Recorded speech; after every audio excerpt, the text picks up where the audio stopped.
ఏమయ్యా గణేష, నీ పండగ బాగా చేసుకుందాము అనుకుంటే ఇలా వర్షం పడితే మేము ఎలా బయటికి వెళ్ళాలి? ఎలా పత్రి తెచ్చుకోవాలి? ఎలా నిన్ను ఇంటికి తీసుకురావాలి? ఇంత పెద్ద వర్షంలో ఈ ముగ్గు కూడా కారిపోతుంది, వేసింది వేసినట్టు తడిచి మొత్తం ఇట్లా అవుతుంది. ఆఖరికి ఇంటికొచ్చేసాడు మా గణేష. ఎలా ఉన్నాడో చెప్పండి. చవితి అంటే ఇష్టపడని వాళ్ళు ఎవ్వరు ఉండరు నాకు తెలిసి.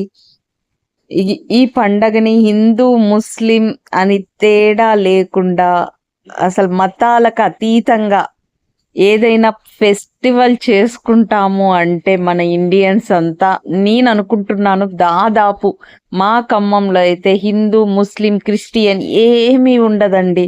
అందరూ అందరూ చేసుకుంటారు ఈ గణేష్ నవరాత్రులు. ఒకళ్ళ ఇంట్లో ఫెస్టివల్ చేసుకోలేని వాళ్ళు గుళ్ళో కానీ ఇంకా బయట వినాయకుడిని పెడతారు కదా కాలనీస్లలో వీధులలో, అలా అయినా వెళ్ళిపోయి అక్కడ మేము హిందువులము ముస్లింలము ఏమి గుర్తుకు రావు, ఒక్కటే జై గణేష, జై బోలో గణేష్ మహారాజ్ కి జై. ఇంతే తెలుసు మనకి. ఇదే ఇండియన్ ఫెస్టివల్స్ అన్న ఇండియన్స్ అంతా ఒక్కటి అని చెప్పటానికి ఈ ఒక్క ఫెస్టివల్ చాలండి. ఎవ్రీ వన్ చాలా చాలా హ్యాపీగా ఉత్సాహంగా అండ్ ఈ 9 days ఎలా గడిచిపోయాయో ఎవ్వరికి తెలియదు, అంత ఫాస్ట్గా వెళ్ళిపోతుంది. అండ్ అందరూ చాలా చాలా చాలా బాగా చేసుకుంటాము.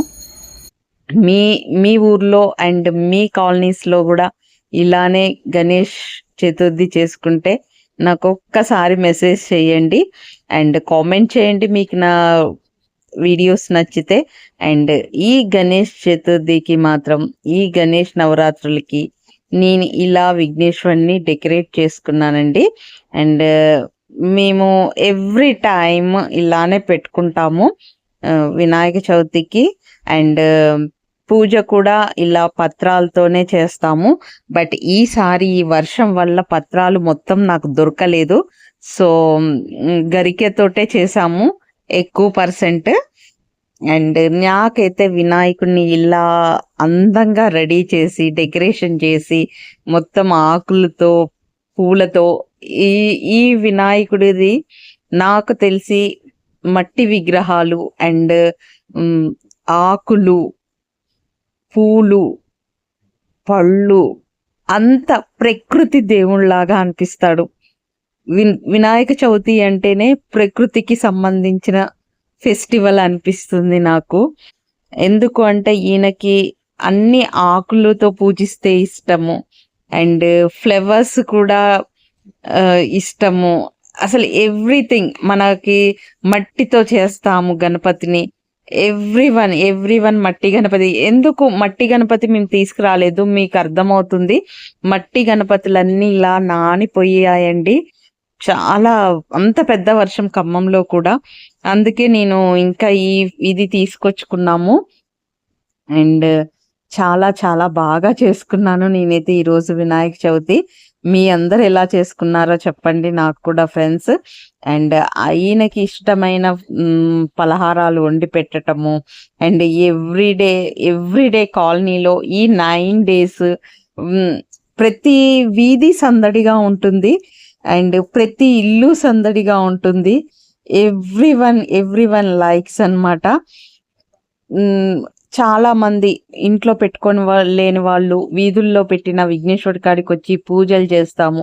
కుంకుమ పూజలు, సరస్వతి పూజలు అన్నీ చేస్తాము. ఎందుకో తెలుసా, ఈ వినాయక చవితి ఎవరు ఎంత బాగా చేసుకున్నా భక్తితో, మెయిన్గా భక్తి ఇంపార్టెంట్. భక్తితో మనం ఎంత బాగా చేసుకుంటే అంత ఈ ఇయర్ మొత్తం మనకి ఏ ఆటంకాలు రాకుండా మన లైఫ్స్ చాలా హ్యాపీగా జరగాలి అనేసి ఈ వినాయకుడిని పెట్టుకొని మనం పూజ చేసుకోవటం వల్ల మీరు ఏ పని మొదలు పెట్టినా ఫస్ట్ గణపతికి ప్రేయర్ చేసి, గణపతికి ప్రార్థన చేసి, గణపతి పూజ చేశాకనే ఏ పని అయినా స్టార్ట్ చేస్తాము.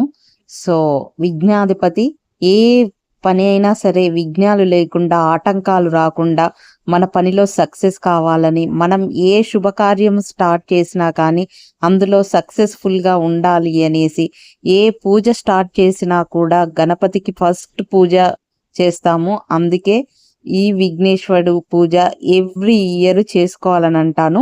అండ్ పిల్లలు మెయిన్గా విఘ్నేశ్వరుడికి పూజ చేస్తే మంచిగా చదువు బుద్ధి మంచిగా పెరుగుతుంది. సో ఖచ్చితంగా విఘ్నేశ్వరుడికి వినాయక చవితి రోజు పిల్లలతో పూజ చేయించండి. బుక్స్ పెట్టుకున్నారా? మర్చిపోకండి, ఖచ్చితంగా బుక్స్ పెట్టుకోండి విఘ్నేశ్వర్ దగ్గర. అండ్ ఖచ్చితంగా కథ చదువుకోండి.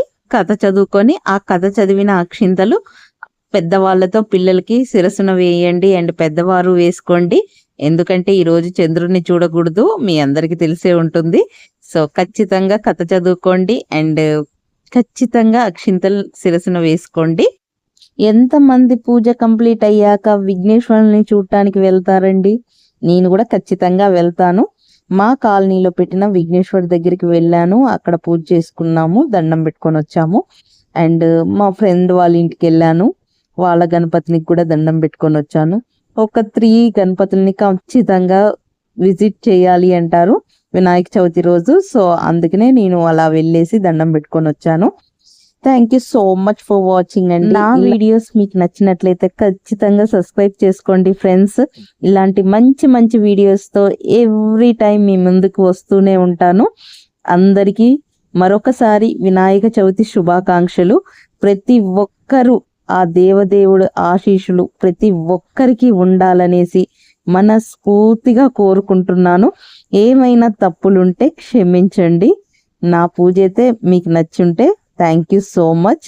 ఇది మా కాలనీలో పెట్టిన విఘ్నేశ్వరుడు మీ అందరి కోసం. Thank you, bye.